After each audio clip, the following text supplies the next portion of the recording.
Hello बच्चों, JEE main 2024 का question है 8 अप्रैल फर्स्ट शिफ्ट का।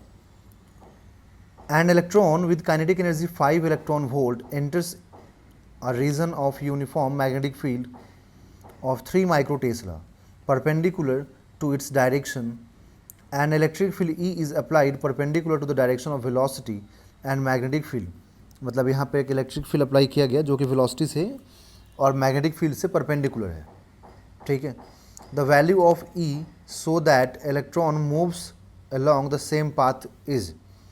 बोल रहा है कि इलेक्ट्रिक फील्ड का क्या वैल्यू लें जिससे कि जो इलेक्ट्रॉन है वो सेम पाथ पे ही मूव करता रहे, मतलब अनडिफ्लेक्टेड जाए। ठीक है। मान लीजिए यहाँ पर एक इलेक्ट्रिक फील्ड है, यहाँ पर अगर एक चार्ज पार्टिकल है, अगर ये चार्ज पार्टिकल इधर जा रहा है तो वो चार्ज पार्टिकल इधर ही जाते रहे। इसके लिए बोल रहा है कि इसका पाथ डेविएट नहीं करे। इसके लिए बोल रहा है कि हम लोग क्या इलेक्ट्रिक फील्ड का वैल्यू लें। ठीक है।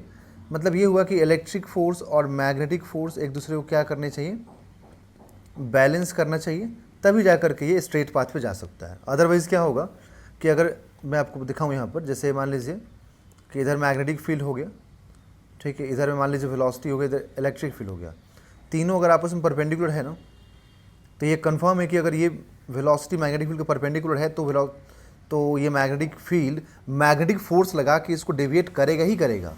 ओके, ये कंफर्म होता है कि डेविएट करेगा। तो डेविएट करेगा तो स्ट्रेट पाथ पे जा नहीं सकता है ना। तो स्ट्रेट पाथ पे तभी जाएगा जब ये मैग्नेटिक फोर्स जितने फोर्स से इसको डेविएट कराने की कोशिश करे, ठीक है, उतना ही फोर्स अपोजिट में इलेक्ट्रिक लग करके इसको बैलेंस कर ले। ठीक है, तभी जाकर के हम बोल सकते हैं कि अनडेविएटेड जाएगा। तो अकॉर्डिंग टू दिस कॉन्सेप्ट हम लोग लिखेंगे electric force is equal to magnetic force.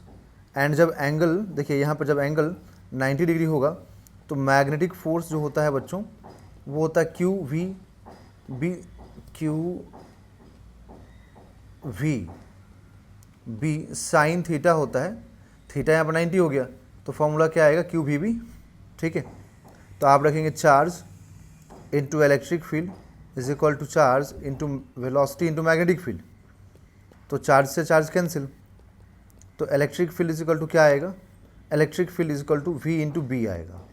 ठीक है। बट इसके लिए हमें क्या क्या रिक्वायरमेंट है, तो एक तो मैग्नेटिक फील्ड की रिक्वायरमेंट है, दूसरा वेलोसिटी की रिक्वायरमेंट है कि इसकी वेलोसिटी क्या है या फिर इलेक्ट्रिक फील्ड क्या है। तो मैग्नेटिक फील्ड दिया हुआ है बट हमें वेलोसिटी नहीं दी हुई है। बट वेलोसिटी की जगह पे क्या बोल रहा है कि इतने काइनेटिक एनर्जी से एंटर कर रहा है। ठीक है ना, मतलब इतने काइनेटिक एनर्जी से यहाँ पर एंटर किया है।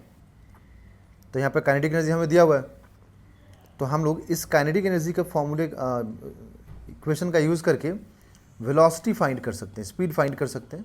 तो V इज इक्वल टू क्या आएगा, √2K/m। यहाँ से मल्टीप्लाई कर दीजिए और m से डिवाइड कर दीजिए, तो √2K/m। ये यहाँ से वेलोसिटी का फॉर्मूला आ गया। अब काइनेटिक एनर्जी हम लोगों को गिवन है बच्चों, तो अगर काइनेटिक एनर्जी गिवन है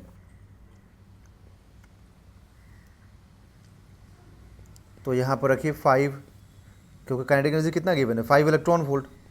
तो 5 इंटू इलेक्ट्रॉन का वैल्यू रख दीजिए divided by mass of electron.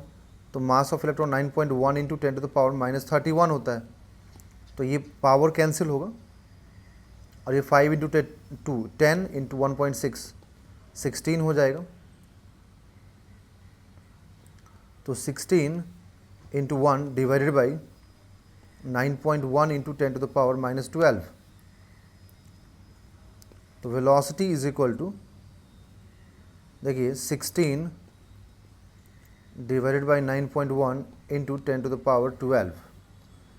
तो अब इसको अगर हम डिवाइड करें, देखिए इसको अगर हम लोग 16 को डिवाइड कर दें 9.1 से तो ये आएगा 1.758 √1.758 अप्रॉक्स में आएगा और ये 10⁻6 बाहर आएगा। अब अगर हम इसका रूट लें तो 1.758 का अगर रूट लेते हैं तो 1.3 आएगा। तो वेलोसिटी आ गया 1.3258 इंटू 10⁻6 मीटर पर सेकेंड। इतना बच्चों आ गया स्पीड। अब जब स्पीड मालूम हो गया हम लोगों को तो फॉर्मूला क्या था इलेक्ट्रिक फील्ड का, electric field is equal to V into B, तो 1.3258 इंटू 10⁻6, और ये था हम लोगों के पास मैग्नेटिक फील्ड कितना था 3 माइक्रो टेस्ला, तो 3 इंटू 10⁻⁻6 माइक्रो टेस्ला है, तो ये कैंसिल हो गया, और 1.3258 में 3 से मल्टीप्लाई कीजिए तो अप्रॉक्स में आ जाएगा 3.9768 न्यूटन पर कूलम। तो इसको अप्रॉक्स में हम लोग कितना वैल्यू लिखेंगे, अप्रॉक्स में ये 4 हो जाएगा, तो 4 न्यूटन पर कूलम। तो इलेक्ट्रिक फील्ड का जो वैल्यू आ गया बच्चों वो होगा 4 न्यूटन पर कूलम, तो इसका आंसर होगा 4।